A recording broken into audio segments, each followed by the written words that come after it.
2019년 4월 26일 4월 마지막 주네요. 경주포커스 주간 뉴스 브리핑 전해드리겠습니다. 주간 뉴스 브리핑은 경주포커스 조회수가 많은 5개 기사를 살펴보는 것으로 우리 독자 여러분들의 관심이 어디 있었는지, 또 시민사 관심이 어디 있었는지, 물론 경주포커스 독자 조회수가 반드시 우리 시민사회, 경주사회의 관심과 일치한다고 볼 수는 없습니다만, 적어도 상당 부분 저는 일치할 거라고 믿고 경주포커스 랭킹으로 살펴보는 주간 뉴스 브리핑으로 이렇게 만들어옵니다. 이제 5위부터 1위까지 하나씩 독자 여러분들과 함께 살펴보도록 하겠습니다. 예, 경주포커스 독자 여러분들이 5번째로 이번 주에 많이 본 기사는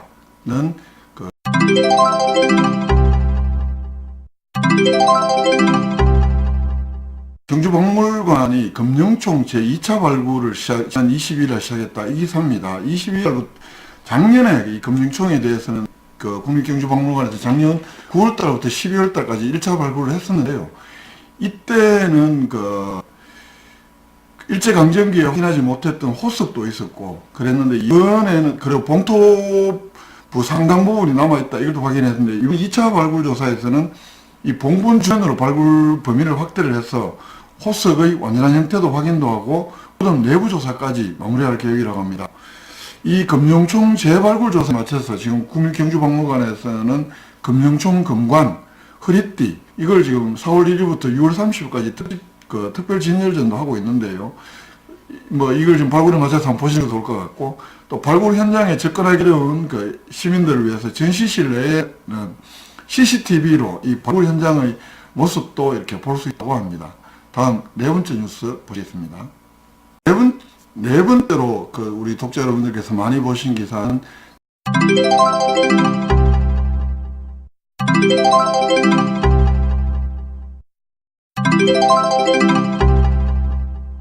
택시 요금을 어떻게 할 것인지, 경주시에서 내일 월요일날 오후 7시부터 서라벌문화회관에서 이 택시 요금 문제를 두고 이른바 소통 토론회를 개최를 하는데요. 이 토론회 안내 기사를 4번째로 많이 봤습니다. 그 이야기는 그만큼 이 시민들이 택시 요금에 대해서 여러 가지 생각들이 많기 때문에 깊은 관심을 보인 것 아니냐, 이런 생각을 하는데요. 내일 월요일 오후 7시부터 서라벌문화회관에서 일반 시민들, 또 시민단체, 택시업계 종사자들이 이렇게 모인 가운데서 이른바 소통 토론회를 개최를 합니다. 이건 경시 작년에 도입한 소통 담당실에서 처음으로 어떻게 개최하는, 몬타기나 이런 것은 워낙 의회에서 예산이 다 싸움이 되고 해서 현재 못하고 있는 상황인데, 이 소통 담당실에서 소통협력관이 내일 처음으로 사실은 마련한 토론회이기도 한데요. 어제 안 그래도 소통협력 담당관을 만나봤더니 이 토론회 지금 3월 1일 날짜로 2019년 경북도 택시요금 기본요금을 현재 2,500원입니까? 여기에서 2km 기본요금 2,800원을 3,300원으로 올리는 택시요금 이 조정 고시안이 나와 있는데, 지금 경주시에서는 이걸 언제 실행할 것이냐, 이것만 남겨두고 있는 상황인데, 사실은 택시업계에서는 택시업계도 여러 가지 불만이 있을 때고, 또 시민들도 택시업계에 여러 가지 불만들이 많습니다. 경시 요금이 워낙 복잡하잖아요. 시간, 거리, 이걸 다 말 그대로 할증을 이렇게 합하는 말 그대로 복합 할증제를 지금 경주시가 적용을 하고 있기 때문에, 사실은 저도 신안은행 반경 4km를 벗어나면 어떤 거리 할증이 붙는다, 이런 걸 알고 있는데, 그래서 프로조, 지금 프로조 2차 아파트 행복에 같은 경우에는 우리 지역에 복합할증제 폐지해 주십시오, 이거 현수막을 지금 붙여놓고 있는 상황이고, 또 용광로 프로조 같은 휴포레이 쪽 아파트 경우에는 대단지가 지금 형성이 되고 이러면서, 여기에는 사실은 4km 넘으면서 복합할증제를 신안에 4km 바뀌기 때문에 복합할증을 적용받아야 되는 구간입니다만, 택시업계에서 이것도 자율적으로 택시업계에서 이쪽에 손님들도 많고 하기 때문에 복합할증을 예외로 하고 있는 또 현실이기도 하거든요. 그래서 이런 현실에서 이거 과연 경주지역에 대해서 택시 요금을 어떻게 하는 것이 합리적이냐, 이걸 두고 토론회를 한다고 합니다. 29일날 오후 7시 서라벌문화회관에서요. 그래서 경주시에서는 일단 택시업계 쪽에서 한 4명, 일반 시민 한 4명, 이렇게 택시업계 쪽에서의 이야기들, 시민들의 이야기들, 미리 택시업계 쪽에는 사실 정해질 수가 있는데 시민들은 정해지지 않았다고 하고요. 또 그렇게 일단은 이렇게 토론을 하고, 그런 다음에는 또 각자 생각하는 대안들을 한번 또 풀어놓고 제시하는 시간도 있다고 합니다. 그리고 그 좋은 대안을 제시하는, 아니면 대안을 제시하는 시민들에게는 경주시에서 뭔가 모종의 좋은 어떤 굿즈도 이렇게 이렇게 준비하는 걸로 알고 있는데, 어쨌든 29일 오후 7시 토론회 막 목소리 큰 사람들 일방적으로 길게 이야기하고, 그래서 다른 사람들은 할 말이 있어도 에이 무슨 토론회가 이래 짜증내고 가는 토론회가 아니라 진지하게 남의 이야기도 들어주고, 또 택시업계 어려움도 한번 들어도 보고, 시민들의 불편이나 또는 중고등학생들도 4명만 되면 요즘 버스비 아껴서 택시 타고 가잖아요. 이런 중고등학생들이 또 탔을 때 느꼈던 어떤 불편함이 있었든지 이런 이야기들 한번 풀어놓고 남 이야기 좀 들어가면서, 이게 완벽한 어떤 해결책은 아니더라도 한번 시민들의 생각들을 풀어놓고 이야기하는 그런 좋은 토론회가 되길 바라고요. 이 토론회 안내 기사를 우리 이번 주에 경주 포커스 독자들은 4번째로 많이 본 기사였습니다. 예. 다음은 3번째로 많이 본 기사 살펴보시겠습니다. 이번 주에 그 경주 포커스 독자 여러분들께서 세 번째로 많이 본 기사는 그 지난 22일 날 신문화재 조직위원회 출범했잖아요. 이게 경주문화재단 설립 취지를 무색해 한다. 이게 4월 22일자 기사였는데, 이걸 3번째로 많이 보셨습니다.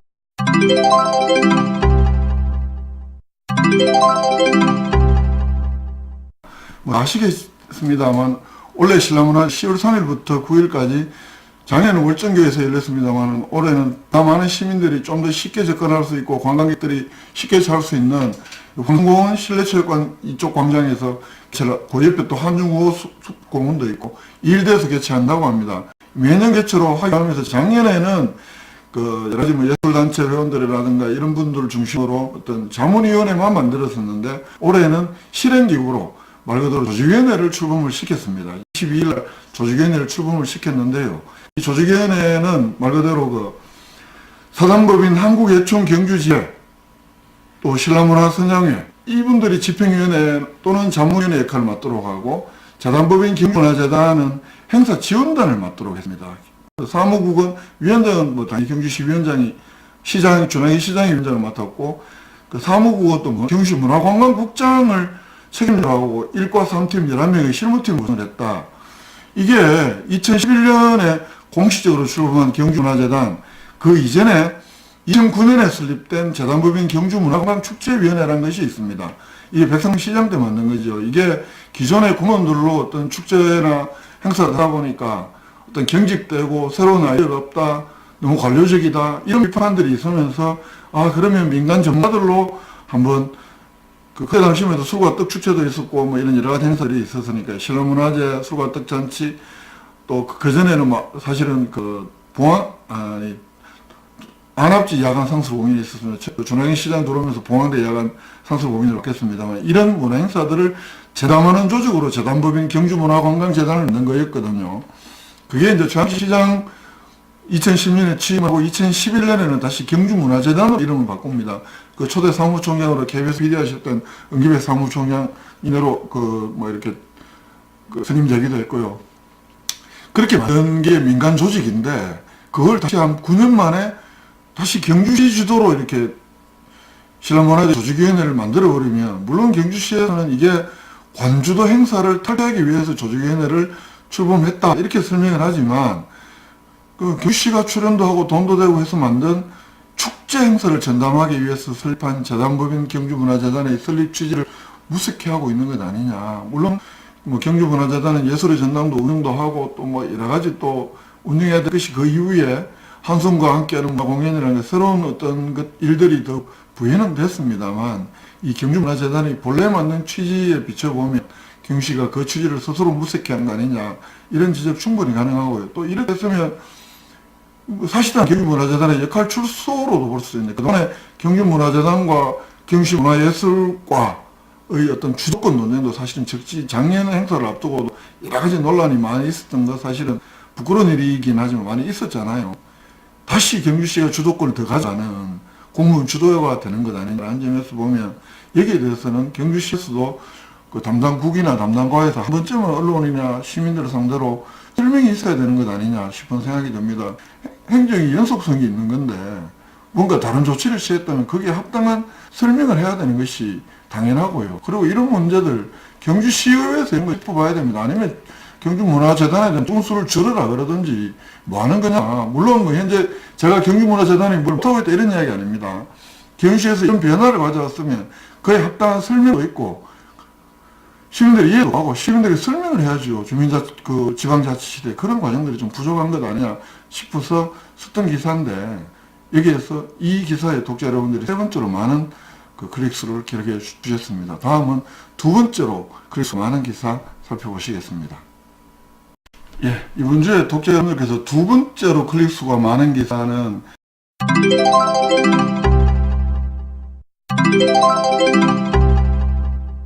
대한민국 축구종합센터 그 부지 선정 위원회 시사단이죠. 그 24일날 그저께 경주에서 현장 실사를 나왔고 그 자리에서 장경 시장이 K빌리지 구축을 또 하나의 어떤 유치 전략으로 경주 유치 전략으로 이렇게 제시를 했는데요. 이 기사를 우리 독자 여러분들께서는 두 번째로 많이 보신 기사로 봐주셨습니다. 이게 무슨 이야기냐면요.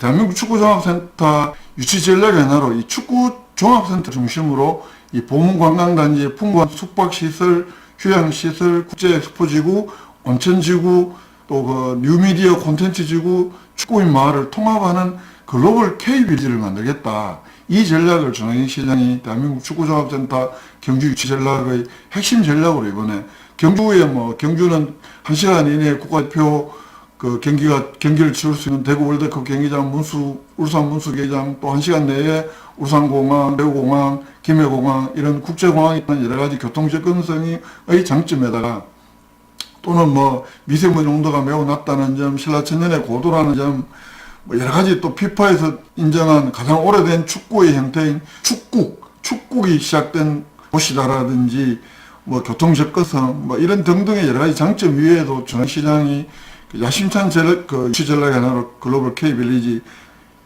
구축 계획을 제시했다. 이 기사를 두 번째로 많이 보셨는데요.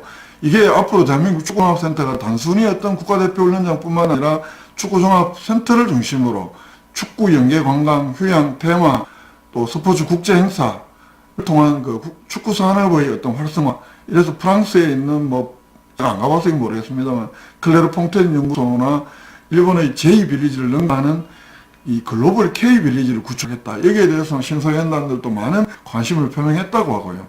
이게 이제 이 기사를 두 번째로 많이 본 기사인데, 이날 또 동시에, 물론 이제 좀 늦은 감은 없지 않아 있습니다만, 그날 홍민보 심사위원도 우리가 경주에서 40일 동안 2002년 월드컵 베이스 캠프를 차려서 1차전, 2차전 이 경기를 했던 좋은 기억이 있다. 이런 이야기도 하고 있었는데, 그러면서 제가 이 대한민국 축구에서 가장 큰 경사는 2002년 월드컵 4강 신화가 아니냐. 그 신화를 이루었던 그 당금질을 했던 곳이 경주다. 40일 동안 베이스 캠프를 차리고, 그래서 처음으로 우리가 안방이었지만 예선 통과를 하고 16강에 올라가고 이태리 꺾고 8강도 올라가고 이태리 꺾고 마지막 4강까지 올라갔던 이 신화의 땅. 이태리 꺾고 8강 올라갔네요. 그리고 스페인 꺾고 4강 올라갔죠. 광주에서 꺾고. 그리고 독일 4강에서 상하면 독일한테 우리가 아깝게 졌지만 이 신화의 땅, 그 신화를 일구었던 당금질을 했던 경주다. 이 홍보도 하자. 뭐 이런 이야기도 많이 했었는데요.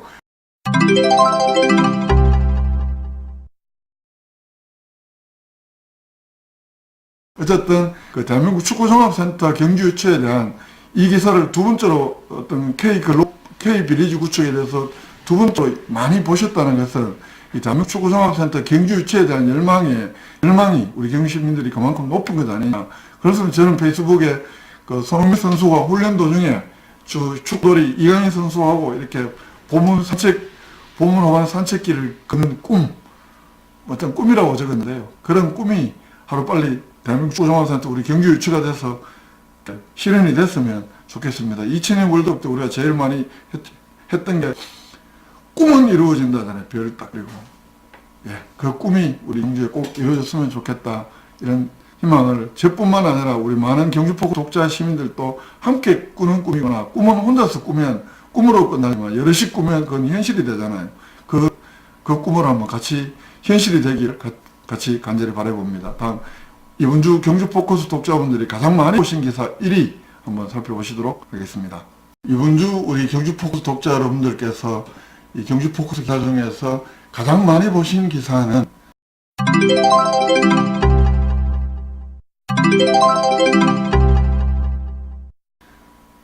경주경찰서 이전과 관련한 소식입니다. 지난 22일 날 시의회에서 경주시가 조성하려고 공공기로 조성해서 나중에 경주경찰서하고 바꾸겠다는 정부 신당리 부지매입계획 공공예산관리계획 변경안 심의를 했었는데요. 이 기사를 이번 주 경주 포커스 독자 여러분들께서는 가장 많이 보신 기사였습니다. 그만큼 이 경주경찰서가 옮기는 문제, 그리고 옮기는 문제에 대한 관심일 뿐만 아니라 주변 상권에 계신 시민들이 아마 굉장히 관심을 많이 가지고 있었던 결과가 아니냐 싶습니다. 이 기사를 가장 많이 보셨는데요. 전북 경주경찰서 보신 대로 전북 신이전 신축 9분은 넘었다. 그날 시의회 22일 날 문화행정위원회에서 경주시 공공용지로 조성하려고 하는 이 부지매입 계획안의 심의가 있었고, 경주시 중심상권 중심상가 상인들 또 그리고 당초에 일어나기로 했던 선도동 비상대책위원회 주민들 한 3, 40명 몰려와서 문화행정위원회에서 초등교위원장 방에서 이건 안건 올리지 마라. 이건 제가 동영상으로 상세하게 올렸습니다만, 제가 관련 기사를 해놓겠습니다. 그 동영상은 다시 한번 보시기 바라고요. 여기에 우회곡절 끝에 문화행정위원회가 이건 우회곡절이 아니죠. 사실 6대4 문화행정위원회의 위원 분포가 자유한국당 의원들이 8명이고 민주당 의원들이 2명인데 그 앞에 이 표결을 그러면 이 부지 매입을 사겠다는 경시 계획안을 결정을 어떻게 할까? 어떻게 표결할까? 그걸 할 때 민주당 의원들은 거수 방식, 거수를 하면 누가 어떤 표를 하는지 다 알 수 있잖아요. 거수 표결 방식으로 하자 그랬습니다만 8명은 무기명 비밀 표결로 하자 이렇게 했고요. 아니 사실은 주민들에게 반대표를 보여주려고 하면 그걸 반대하는 속에서 보여주는 게 맞잖아요. 근데 자유한국당 의원들은 그걸 또 무기명 비밀 투표로 하자고 다들 손을 들더라고요. 그래서 무기명 비밀 투표로 비밀 표결을 했는데 경시 계획대로 하자가 6명, 반대가 4명, 계산이 딱 나오잖아요. 일단 했는지 아닌지 비밀 표결이기 때문에 알 수는 없습니다만, 경주경찰서를 지역구로 둔 주스코 의원, 또 선도동을 지역구로 둔 김동애 의원, 이분들은 비밀 표결에서도 아마 반대했을 가능성이 많다고 봅니다. 그걸 누구를 의식했을까요? 이걸 보여주면 안 된다는 걸. 알 수 없는 경찰서를 의식했을까요? 어쨌든 그렇게 누가 반대했는지 모르겠는데 민주당은 확실히 반대했을 거라 2명은. 그렇게 해서 6대4로 표결이 통과가 됐습니다. 그 기사를 경주 포커스 독자 여러분들이 가장 많이 보셨는데요. 결국은 주변 상인들의 걱정은 이 경찰서를 옮겨가면 어떻게 될 거냐. 현재 경주경찰서의 상급 인력이 250명이라고 하는데 경주시에서는 아니다. 이분들이 다 가도 물론 본관 건물은 허물고 하겠지만 안전진다 D등급 나왔기 때문에 나머지 건물들 리모델링 한다. 농축해양수산국이 들어가고 도시재생본부 2개국 9개가 323명이 근무하게 되면 경주경찰서야 조사받으러 온 사람 이렇게 했지만 여기는 민원인들이 사업하기 위해서 많이 오기 때문에 오히려 주변 상권들은 현재 경주경찰서 있는 것보다 훨씬 더 활성화될 거다. 이걸 홍보를 하고 있거든요. 이게 상당 부분 저는 실제 효과로는 보면 어떤 단순히 경제적 효과로만 보면 그럴 가능성이 높다고 봅니다. 그러나 제가 기사에도 썼다시피 경주에서는 이 앞으로 경주 옆자리에 말 그대로 행정복합타운을 만들려고 하고 있는데 이 행정복합타운에는 시청, 시의회 빼고 사실 들어갈 기관도 별로 없는데 그러면 이 경찰도 나와버리고 앞으로 법원, 검찰도 나간다고 했을 때 과연 행정복합타운이 재경을 할 수 있겠느냐라는 측면에서 보면 물론 경주 같은 행정기관으로서 어떤 경찰서 이전 필요성에 대해서 경시가 동의를 하고 협조해준 딱 일견 이해되는 준하인 시장의 말씀대로 선의로 보면 굉장히 이해될 측면이 많이 있습니다만 또 어떤 전체적으로 보면 이게 과연 그렇게 급하게 급한 건 아닙니다. 그만큼 경찰들이 불편하다고 하니까요. 주차할 데가 없고. 그렇더라도 나머지 대안들은 없었느냐는 데서 굉장히 아쉽다. 앞으로 경주가 이게 도시계획이 신당에 이제 경찰서가 있고 또 법원처럼 또 어디로 갈 거예요. 경찰서하고 가까운데 조사받아 보시면 아시겠지만 기소돼 보신 분들 아시겠지만 법원 검찰은 사실 경찰의 입장에서도 수사하는 경찰의 입장에서 수사지휘를 수사권 조정이 어떻게 될지 모르겠습니다만 수사지휘를 받아야 되는 입장에서 보면 법원 참 검찰하고 경찰이 멀리 있으면 이것도 또 쉽지 않은 일이거든요. 또 조사받는 사람 입장에서도 사실상 마찬가지일 수가 있고요. 가까이 있어야 되는데 그러면 그럼 법원 검찰도 그쪽으로 갈 것이냐. 또 그래 가다고 했을 때 경시는 어떻게 할 거냐. 물론 그쪽으로 안 가는 가능성이 많습니다. 이래 되면 그 불편함들은 사실 시민들이 만약에 법원 검찰도 자기들의 논리대로 어떤 다른 충격 쪽으로 만약에 가버렸다. 예를 들어서. 그러면 이 경찰도 굉장히 불편해지고 시민들도 또 불편해지는 일들이 생길 수도 있습니다. 그렇기 때문에 이번 조치가 아쉽다. 어떻게 보면. 경찰 입장에서 보면 민원인들, 시민들 불편을 해소하는 큰 길이 열렸다고 이렇게 말할 수 있겠지만 시민들의 입장에서 어떤 취재하는 입장에서 보면 단순히 어떤 사건 활성화 여부의 문제가 아니라 그거에 여러 가지 대안을 세워서 하면 경시 선행대로 하면 지금 우리 경찰서 그런 계획이 현재 경찰서 있는 것보다 훨씬 더 그 주변 상권에 도움이 된다고 그것이 사실 맞더라도 장기적으로 경시 도시계획 발전 방향이나 이런 측면에서 보면 좀 분명히 아쉬운 점들은 있다. 이런 생각을 지울 수가 없습니다. 예, 이 기사를 어쨌든 그래서 한 2년 동안 이게 2017년 4월 달에 중앙시 시장 때부터 문화원이 그리 간다. 이 오늘 꼼수를 부리면서 시작했던 거, 그나마 중앙시 시장, 아니다, 이렇게 해서는 안 된다. 우리가 공공유의 조성에 바꾸는 방식으로 하겠다. 이렇게, 처음부터 그렇게 해서야 되는 게 맞죠. 그렇게 했으면 적어도 꼼수 가서 이런 그런 부정적인 평가를 안 받았을 거 아닙니까? 어쨌든 늦었지만 그건 잘했다 싶고요. 그렇게 떳떳하게 대놓고 시민들의 양해받고 깨질 건 깨지고 동의받을 건 동의받고 이렇게 하는 게 맞는 행정이 아닌가 싶긴 하고요. 이 행정에 대해서는 개인적으로는 저는 매우 아쉬운 가능성이 많고 앞으로 여러 가지 또 예상되는 문제점들이 있기 때문에 그렇습니다. 예. 어쨌든 이 기사를 우리 경기포커스 독자 여러분들께서는 가장 많이 보셨다는 말씀 드립니다. 예, 이상으로 2019년 4월 26일 경기포커스가 만든 주간 뉴스 브리핑 모두 마치겠습니다. 그 조회수에 따라서 5위부터 1위까지 살펴봤는데요. 아까 말씀드렸다시피 이게 우리 경기포커스 독자 여러분들의 관심이 어떤 경기시 전체의 관심이라고 생각하지 않습니다만 어쨌든 상당 부분 저는 또 일찍 거라고 믿고요. 예.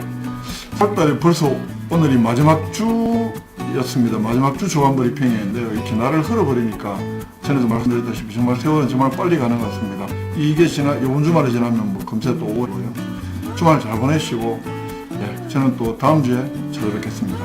고맙습니다.